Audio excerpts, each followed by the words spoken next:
Aujourd'hui, je vais continuer à évoquer le thème de l'année, qui est le combat du chrétien. Mais je vais traiter un aspect qui est l'obéissance. L'obéissance.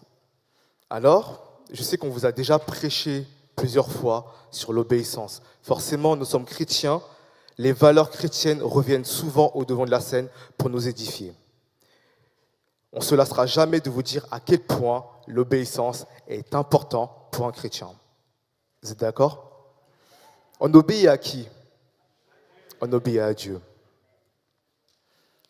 En fait, l'essence même du chrétien, c'est d'obéir à Dieu. Et pour cela, je vais vous prendre un passage dans Timothée. Je vais lire pour vous. 2 Timothée 4, verset 7. J'ai combattu le bon combat, j'ai achevé la course, j'ai gardé la foi. Parole du Seigneur. Verset court, très court, que vous connaissez sans doute. Ce verset, je ne sais pas si vous réalisez à quel point il est puissant. J'ai combattu le bon combat, j'ai achevé la course, j'ai gardé la foi. En fait, j'aimerais vous poser une question ce matin. Combien de personnes aimeraient dire « J'ai combattu le bon combat, j'ai achevé la course, j'ai gardé la foi ». Souvent, enfin même pas souvent en fait, lorsque nous sommes vieux, que nous sentons que nos derniers jours arrivent, j'aimerais, moi, personnellement, dire sur mon lit de mort, j'ai combattu le bon combat, j'ai achevé la course, j'ai gardé la foi. Et c'est ce que nous devons tous rechercher en tant que chrétiens. Paul était en prison lorsqu'il a prononcé ces mots et il était tellement maltraité en prison qu'il voyait la fin venir, il voyait la fin arriver. Et c'est dans ces circonstances qu'il a écrit ce verset. J'ai combattu le bon combat, j'ai achevé la course, j'ai gardé la foi. C'est quoi le rapport entre ce verset et l'obéissance? Je vais faire un développement et vous allez comprendre. Ces mots me touchent car, en réalité, cela veut dire qu'en dépit de toute chose, de toute circonstance, de toute situation, quel que soit le combat que j'ai mené, quelles que soient les tribulations que j'ai eues dans ma vie, quelles que soient les persécutions, le danger, les larmes, la détresse, la peur, la joie, vous avez tenu bon. Vous avez tenu bon. C'est ça la signification de ce verset. Quels que soient les obstacles, la douleur, les blessures, vous avez tenu bon. Vous avez gardé la foi. Vous avez achevé la course. Vous avez combattu le bon combat. Je vais prendre Abraham. Abraham, on ne peut pas parler d'obéissance sans parler de Jésus et d'Abraham. Je vais prendre Abraham. Abraham, l'homme de foi. Abraham, ce personnage, il est emblématique dans notre foi, pour notre foi. C'était le premier Hébreu. C'était un homme comme vous et comme moi.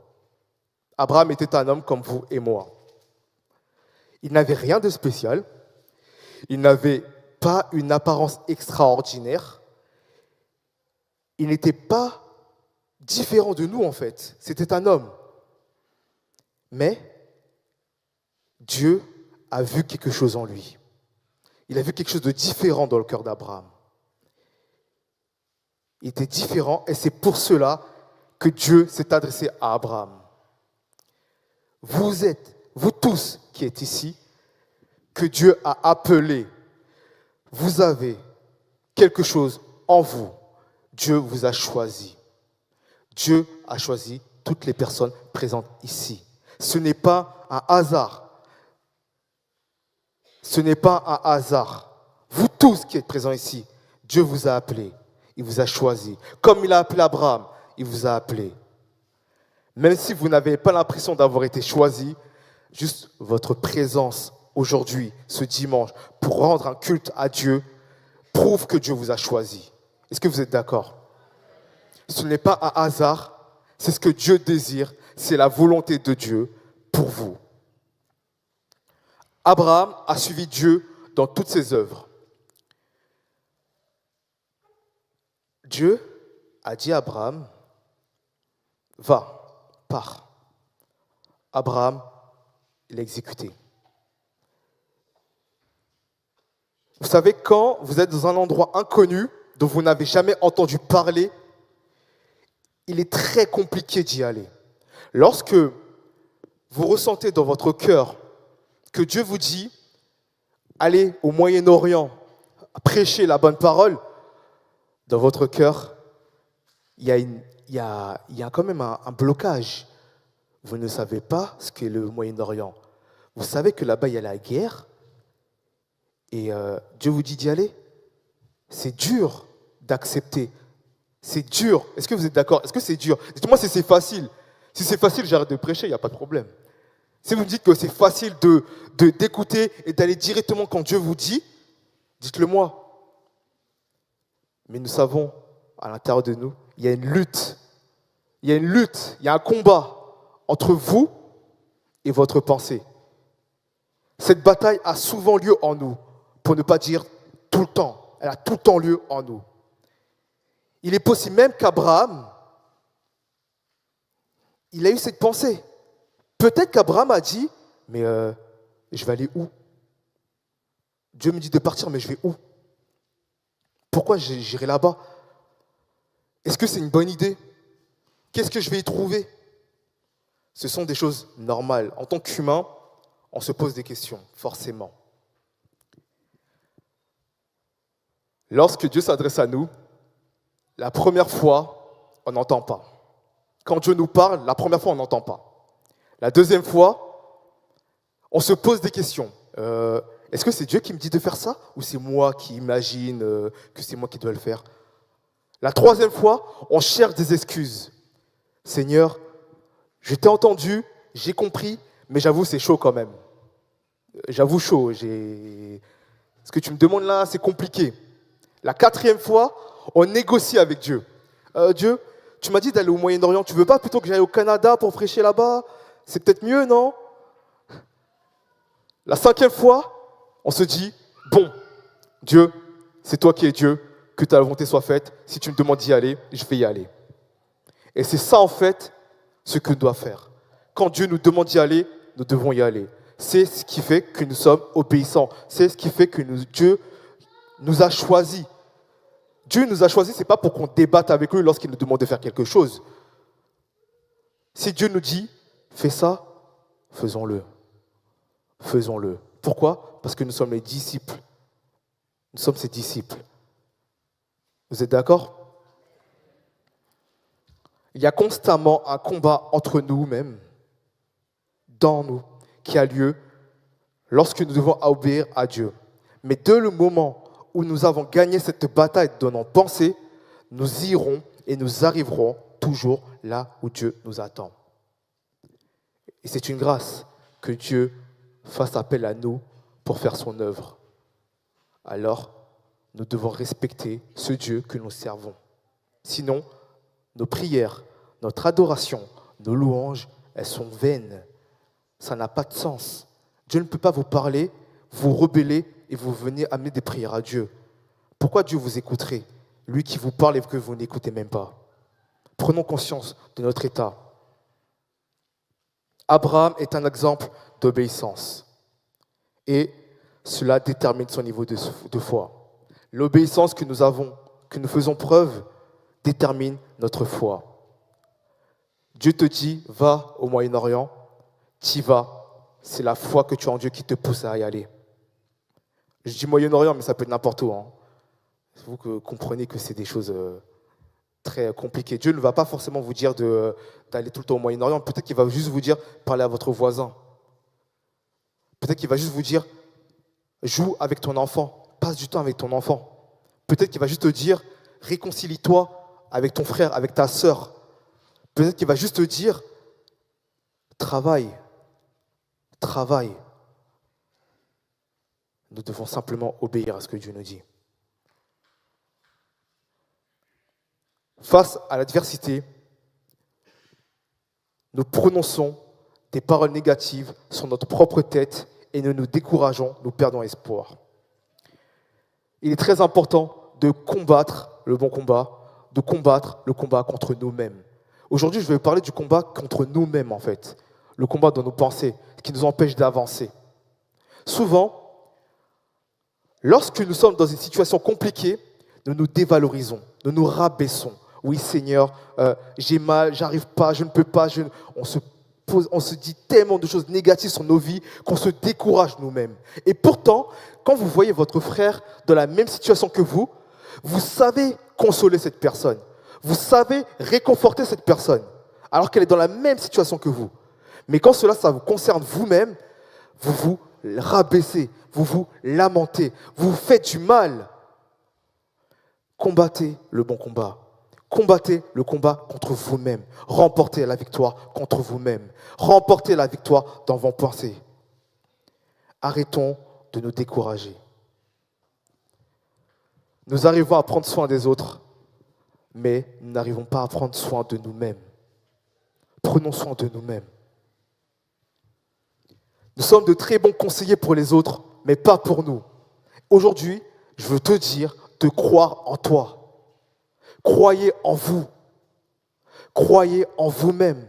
Croyez en vos capacités. Croyez en ce que Dieu a mis en vous. Croyez en vous-même. Croyez en votre identité. Il faut croire en ton identité, en ce que tu es, de ne pas laisser la vie, les circonstances te faire du mal, mais de prendre courage et de te battre contre toi-même. Si tu te regardes dans le miroir, tu seras capable de te conseiller. Regardez-vous et dites-vous, tu peux faire ça, tu peux le faire, fais-le, battez-vous. Ne laissez pas la vie vous écraser. Ne laissez pas les circonstances vous écraser. Croyez en vous, croyez au Saint-Esprit qui est en vous. Vous allez remporter la victoire, le combat dans vos pensées. Et ainsi, vous pourrez dire, j'ai combattu le bon combat.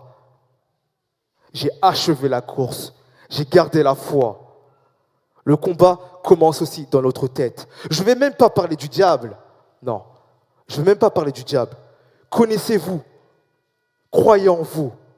Et vous allez voir que même le diable fuira loin de vous parce que vous connaîtrez votre identité en Christ.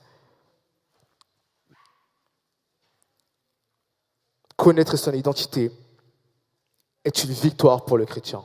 Vous savez qui vous êtes, vous savez où vous allez, vous savez où vous êtes, ce que vous ferez, que Dieu il est avec vous. Je vais continuer à développer la notion d'obéissance. Alors, l'obéissance, c'est quelque chose qui a été instauré par Dieu dès le commencement. On est d'accord ? On est d'accord ? C'est simple. Dieu, quand il a créé l'homme, il lui a donné des règles. Il lui a dit une chose, tu ne toucheras pas à l'arbre de la connaissance du bien et du mal. C'est à ce moment-là que l'homme devait obéir à Dieu. Donc, Dieu a instauré la notion de l'obéissance. On est d'accord ? En réalité, nous trouvons de l'obéissance absolument partout. Vraiment partout. Le concept même de l'obéissance a été instauré par Dieu. Donc, nous pouvons dire que c'est un principe divin. Et cette notion d'obéissance est tout autour de nous. Dans la famille, lorsque un mari, une femme, des enfants, il y a toujours de l'obéissance. Quand ton mari va te dire, est-ce que tu peux aller acheter du pain, la femme, elle y va, c'est de l'obéissance. Lorsque les parents vont dire à leurs enfants, faites tes devoirs, les enfants font le devoir, c'est de l'obéissance. On est d'accord ? Dans le cadre de la famille, il y a de l'obéissance. S'il n'y a pas d'obéissance, il y a désobéissance, il y a conflit, directement. Lorsque l'homme dit quelque chose et que sa femme n'obéit pas, lorsque sa femme dit quelque chose et que l'homme n'obéit pas, il y a conflit. Il n'y a pas de débat, il y a conflit directement. Lorsqu'un enfant désobéit à son parent, il y a conflit. L'obéissance est un instaure la paix dans le foyer. On est d'accord? Dans le lieu de travail, forcément, il y a encore cette notion d'obéissance. Le manager, le patron, les collègues. Lorsque ton manager va te dire oui, est-ce que tu peux me faire cette tâche? Tu l'as fait. Tu fais la tâche. Tu es payé pour ça, mais tu obéis. On est d'accord? Donc, ça veut dire que même dans le lieu de travail, il y a de l'obéissance. En société, lorsque les politiques, le président instaure des lois, nous devons obéir à ces lois. On est d'accord? On n'est pas dehors la loi, on se soumet aux autorités. Donc, on obéit aux lois. Même là, il y a de l'obéissance. Si vous désobéissez, vous irez en prison. On est d'accord? À l'église, il y a de l'obéissance. Lorsqu'on vous dit, là par exemple, vous êtes tous assis, mais c'est parce que quelqu'un a dit que quand quelqu'un prêche, on reste assis dans l'assemblée. Si personne n'avait instauré cette règle, cette loi, ça aurait été quand on serait tous debout, tout le monde parlerait entre eux, on ne respecterait pas, il y aurait du désordre. On est d'accord? Dans toutes les circonstances, dans toutes les sphères de nos vies, il est question d'obéissance. Et nous avons vu que s'il n'y a pas d'obéissance, la désobéissance conduit au désordre. Que ce soit dans le foyer, dans le lieu de travail, en société, il y a du désordre. L'obéissance que Dieu a instaurée n'est pas pour vous nuire, mais pour placer un cadre dans nos vies. Et si même les humains mettent en place la notion d'obéissance, pour respecter les lois, pour respecter son manager, pour respecter les règles, qui sommes-nous pour ne pas nous soumettre à Dieu? Qui sommes-nous pour ne pas obéir à Dieu? Je vous rappelle que la notion d'obéissance a été mise en place par Dieu.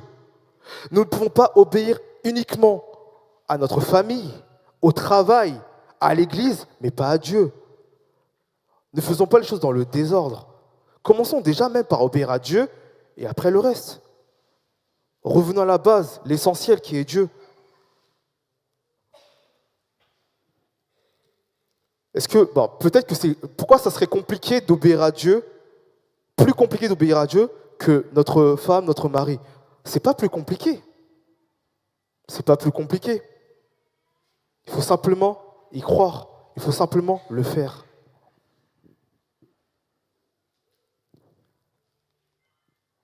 C'est exactement la même chose avec Dieu. Lorsque tu obéis à Dieu, il y a plein d'exemples de la Bible qui disent que tu auras des grâces, des bénédictions, de la santé, la vie, la joie en abondance, les richesses, tant que tu obéis à Dieu. Mais si tu désobéis, tu meurs. Au bout d'un moment, il faut se poser les bonnes questions. T'obéis, tu vis. Tu es en bonne santé. Tu as la richesse. Bon, ne cherchez pas forcément la richesse, mais ça fait partie de l'obéissance. Tu as la paix, tu as la joie. Tu as toutes ces bonnes choses quand tu obéis. Quand tu désobéis, tu meurs. Vous allez choisir quoi? Ah ouais, vous êtes fous. Vous allez choisir quoi? Concrètement, je vous dis, vous obéissez, vous vivez, vous désobéissez, vous mourrez. Qu'est-ce que vous choisissez? Vous allez choisir l'obéissance. En fait, la vie chrétienne, elle est logique. Elle est simple. Tu obéis, tu vis, tu désobéis, tu meurs. Quelle est ta position? Qu'est-ce que tu choisis? Et le truc, c'est qu'il n'y a pas de circonstances atténuantes. Oui, je veux obéir, mais pas trop parce que je ne suis pas à l'aise. Oui, je pense un peu désobéir, mais je peux me rattraper. Il n'y a pas de circonstances. Il n'y a pas de gris. Et malheureusement, il n'y a pas de gris. C'est soit noir, soit blanc. Tu obéis, tu vis, tu désobéis, tu meurs. C'est simple. Et Dieu ne veut pas simplement que nous l'obéissons pour nous nuire. C'est Dieu quand même. Il prend soin de vous tous les jours de vos vies. C'est pour ça qu'il veut que vous obéissiez à sa parole. C'est pour que vous continuiez dans cette dimension, dans cette dynamique. Il veut le meilleur pour vous. Il a réservé des bénédictions par myriades dans les cieux. Il attend simplement que vous saisissez ces bénédictions. Elles sont là pour vous. Elles sont à vous. Saisissez-les. Saisissez-les. Obéissez et vous aurez à ça ces bénédictions. Obéissez et vous aurez à ça tout ça. Toutes ces choses sont là pour vous. Elles sont à personne d'autre. Ne laissez pas quelqu'un vous détourner. Ne laissez pas vos pensées vous détourner. Ne laissez pas votre vous-même vous détournez. Restons focalisés sur Jésus. Obéissons à la parole. Entendre Dieu, en fait, c'est vrai que là, je vous parle d'obéir à Dieu, et il est peut-être plus simple pour des personnes qui ont l'habitude d'entendre Dieu de l'obéir. Certaines personnes ont du mal à entendre la voix de Dieu, parce que cela requiert quand même une certaine sensibilité, entendre la voix de Dieu. Mais je peux vous donner des conseils aujourd'hui pour que vous puissiez entendre la voix de Dieu. Parce que peut-être que vous me dites, oui, bon, tu veux que j'obéisse à Dieu, mais je ne l'entends pas, comment je fais? En fait, pour entendre Dieu, il faut juste passer des moments avec Dieu. Il faut que vous arriviez à sacrifier quelque chose dans votre vie. Sacrifier quelque chose qui vous prend du temps et passer des moments avec Dieu. Là, ce que je vais vous dire, c'est garanti. Je l'ai vécu moi-même. C'est garanti. Ce n'est pas un mensonge, c'est la vérité. Pour entendre Dieu, passer des moments avec Dieu. Il faut le prier pour apprendre à le connaître et à reconnaître sa voix. À reconnaître sa voix. C'est très important de reconnaître la voix de Dieu. Et on passe du temps avec Dieu. C'est en passant du temps avec Dieu qu'on arrive à reconnaître sa voix. Cependant, là, je veux déconstruire tout ce que vous avez. Ne vous attendez pas à entendre la voix de Dieu d'une manière spéciale. Je ne veux pas qu'en fait, il faut que vous me suiviez en fait. Lorsque vous cherchez à entendre Dieu, ne vous attendez pas à l'entendre parler audiblement de votre tête. Ne vous attendez pas à l'entendre par la voix de quelqu'un d'autre. Ne vous attendez pas à entendre des tonnerres, de l'orage, et Dieu parle. Ne vous attendez pas à l'entendre parler dans votre rêve. Est-ce que vous me comprenez? Lorsqu'on cherche Dieu, on n'attend pas à ce que Dieu nous parle d'une façon précise. Pourquoi? Parce que Dieu est Dieu. Il parle comme il veut. Si tu t'attends à ce qu'il te parle en rêve, ça se trouve, tu vas attendre toute ta vie. Il ne va pas te parler en rêve, mais il va te parler par le biais de ton cœur directement. Sauf que quand tu t'attends à entendre Dieu dans ton rêve, tu ne vas jamais entendre la voix dans ton cœur. Déconstruisez ces pensées que vous avez d'attendre un type de langage de Dieu. Déconstruisez tout. Si vous recherchez la voix de Dieu, recherchez uniquement à entendre sa voix. Soyez disposés, que ce soit en rêve. Préparez-vous à l'entendre en rêve, ou sinon en pensée, ou sinon par le tonnerre, ou sinon par ma femme, par mon mari, par tout ce que vous voulez. Attendez-vous juste à entendre Dieu, mais pas d'une quelconque façon. Est-ce que vous me suivez? C'est très important. Est-ce que vous me suivez? N'hésitez pas. Si vous ne me suivez pas, pas de souci. Après le culte, je suis là, posez-moi les questions. Il n'y a pas de problème. C'est très important de la vie d'un chrétien d'apprendre à entendre la voix de Dieu. On ne peut pas simplement vivre en faisant ce que nous voulons quand nous sommes chrétiens. Au bout d'un moment, il faut avancer. Et on avance uniquement avec Dieu. Et comment on peut avancer avec Dieu si on ne l'entend pas? Ne cherchez pas Dieu dans le spectaculaire. Vous ne le trouverez pas. Si vous cherchez des chuchotements de Dieu, vous ne le trouverez pas. N'essayez même pas de chercher Dieu avec votre intelligence. Ne pensez pas que Dieu va venir d'une manière particulière comme que vous avez imaginé. Non. Cherchez simplement Dieu, et il se manifestera comme lui, il voudra. La volonté de Dieu est absolue. On doit se soumettre à la volonté de Dieu. Ne mettez pas votre intelligence sur Dieu. Dieu, il est infiniment plus intelligent que nous. Infiniment plus intelligent que nous. Cherchez son cœur. Cherchez à comprendre Dieu. Regardez la création. Regardez les arbres, les plantes, le ciel. Dieu, il est partout. Il est partout. Mais il se manifestera d'une manière que vous n'aurez jamais imaginée. Pourquoi? Parce que Dieu, il est infiniment plus grand que nous. Dieu est Dieu. Dieu est Dieu. Vous y croyez? Dieu est Dieu? Obéir à Dieu, c'est une course d'endurance. C'est une course d'endurance. Tous les jours de nos vies, nous avons des obstacles sur nos vies. La course, c'est le fait de traverser, de surmonter les obstacles, de ne pas tomber. Vous savez, aujourd'hui, quand on dit que quelqu'un pêche, on dit qu'il est tombé dans le péché. Il est tombé dans le péché. C'est pour ça que je dis que obéir à Dieu, c'est une course. Tu cours. Si tu pêches, tu tombes. Mais il faut te relever. Relève-toi. Relève-toi. Ne reste pas à terre. Tu tombes, ok. Relève-toi. Tant que Jésus n'est pas revenu, il y a encore une opportunité pour toi de trouver le salut. Il n'est jamais trop tard.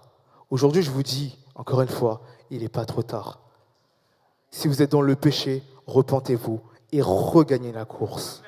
Regagnez la course. Regagnez la course. Courez, courez, courez en obéissant à Dieu.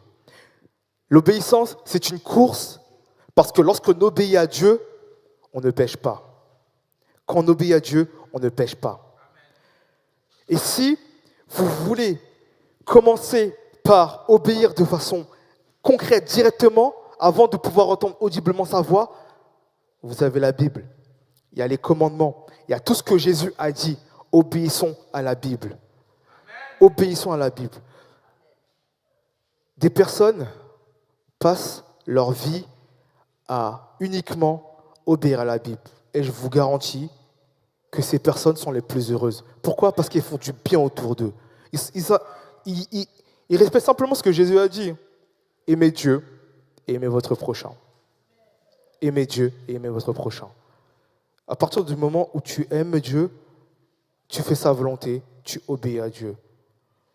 Comme Dieu dit dans sa parole, celui qui m'aime, c'est celui qui observe mes commandements. Il n'y a pas de secret. Obéir à Dieu, c'est une course d'endurance. Et le combat d'une vie contre nous-mêmes. Nous devons nous battre contre nous-mêmes, contre nos pensées. Mais ce qui fait notre beauté et notre héritage, c'est ce qui fait notre beauté et notre héritage. Car par notre obéissance, nous propageons la grâce de Dieu autour de nous. Lorsque nous obéissons à Dieu, nous propageons la grâce de Dieu autour de nous. Nous produisions des fruits dignes du Saint-Esprit. Jésus lui-même obéit à Dieu jusqu'à la mort. Parfois même, votre obéissance vous conduira à la mort. Mais est-ce que vous devez avoir peur de la mort ? Est-ce que vous devez avoir peur de la mort ? En fait, parfois des gens, je reprends l'exemple du Moyen-Orient, ils entendent la voix de Dieu, mais ils ne veulent pas aller au Moyen-Orient parce qu'ils ont peur de mourir.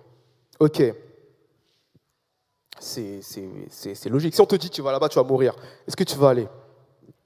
Humainement, tu n'as pas envie d'y aller, on est d'accord. Sauf que si Dieu te dit d'y aller, et combien même tu meurs là-bas, tu meurs parce que Dieu t'envoie. Perso, je préfère mourir parce que Dieu m'a envoyé que de mourir en France, chez moi. Pourquoi ? Parce qu'au final, quand je serai mort, je vais me retrouver où ? Je vais me retrouver où ? Celui qui a obéi à Dieu, qui est mort, il va se retrouver au ciel. Parce qu'il a obéi à Dieu, il est mort, il se retrouve au ciel, dans le royaume de Dieu, là où il y a la gloire de Dieu, là où il y a les louanges, les anges. Celui qui reste chez lui, qui continue à vivre sa vie, qui vient à l'église tous les dimanches, etc., il meurt. Il va se retrouver où ? Il va se retrouver où ? En fait, il y a une chose très importante que je vais vous dire et je vais vous laisser dessus. Et c'est pas pour vous faire peur, mais c'est pour que vous puissiez vous remettre en question. Lorsque Dieu t'appelle à faire quelque chose et que cette chose te conduit à la mort, tu es mort pour le Seigneur. Lorsque Dieu t'appelle à faire quelque chose, mais que toi, tu ne veux pas faire la chose que Dieu t'appelle à faire, tu restes dans ton quotidien, tu peux même venir prêcher, tu peux même venir chanter, louer, sauf que Dieu ne t'a pas appelé à ça. Il t'a appelé pour une tâche que tu n'as pas voulu respecter, parce que tu as peur, parce que tu ne veux pas, et que tu meurs. Ne croyez pas que vous allez rejoindre le royaume. Pourquoi ? Parce que vous n'avez pas obéi à Dieu. Et la conséquence de la désobéissance, c'est la mort. Aujourd'hui, vous et moi, est-ce que nous avons intérêt à obéir à Dieu ou à faire ce que nous voulons? Ce message, il est pour vous et il est surtout aussi pour moi. Au bout d'un moment, le temps passe. Demain, on ne sait pas ce qui va se passer. Je vous rappelle que la guerre, elle est aux portes de l'Europe. Il peut s'agir d'un n'importe quel moment pour que Vladimir Poutine lance une bombe nucléaire en France et on meurt tous. Ça peut aller vite, ça peut aller très très vite. Vous voyez, les choses vont de plus en plus vite. Demain, regardez bien ce qui se passe aux États-Unis. Joe Biden va potentiellement plus être président, donc Donald Trump va venir. Il va prendre le pouvoir. Là, je vous ai dit des choses concrètes pour vous réaliser à quel point notre vie, elle ne tient qu'à un fil. Elle a un fil. Trump va potentiellement prendre le pouvoir. Il va se retirer des affaires de l'Europe. Il va s'occuper des États-Unis. Sans la protection des États-Unis, l'Europe, elle est un peu livrée à elle-même contre Vladimir Poutine. Réfléchissez bien. Poutine a des relations avec le président de la Chine. Il peut faire une coalition. Il peut s'en prendre à nous. Ils peuvent raser la France. Ils peuvent raser l'Europe.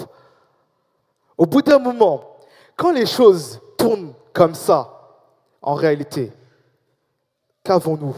Qu'est-ce que nous avons, nous, encore? Nous avons Dieu. Nous n'avons que Dieu. Nous n'avons pas les autres affaires, nous n'avons que Dieu. Focalisons-nous sur Dieu. Obéissons à Dieu. Continuons à courir. Et ensuite, au final, nous pourrons dire sur le nid de mort, même en voyant la bombe tomber du ciel, j'ai combattu le beau combat, j'ai achevé la course, j'ai gardé la foi.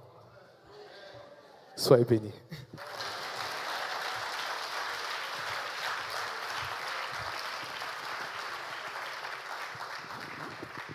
Alléluia. Alléluia.